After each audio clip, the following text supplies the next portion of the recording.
Did you know back in 2010 there was a coal mine disaster on the South Island of New Zealand that killed 29 coal miners, and their bodies have still not been recovered to this day? In fact, they will never be recovered because the government of New Zealand sealed off the entrance to the coal mine with a concrete plug.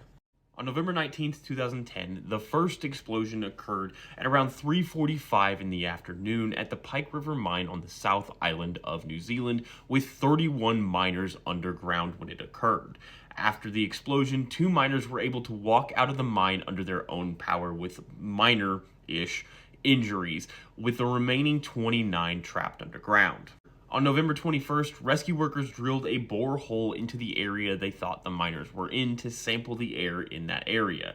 They found 95% methane, with the remaining 5% primarily carbon dioxide, which essentially eliminated any chance that the miners trapped underground were alive unless they had been cut off in an area that somehow had fresh air.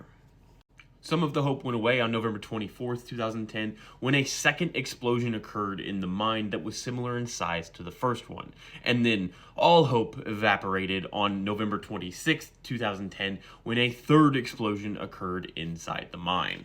And then on November 28th, just for good measure, a fourth explosion occurred in a ventilation shaft, which set the coal seam at the bottom of the ventilation shaft on fire and continued to burn for some time. The 29 men trapped below ground ranged in age from 17 to 62, with the 17-year-old being on his first shift in the underground mine after celebrating his 17th birthday literally the day before the disaster. After the disaster, it was deemed too unsafe to actually enter the mine again, so it was closed up until 2021, when a government agency managed to make it 2.2 kilometers into the mine before they encountered a rockfall and could not go any further. In 2023, police were able to drill boreholes down into the mine and find the remains of 12 of the 29 men who died there. They said that due to the location of the bodies, they were unable to recover the remains.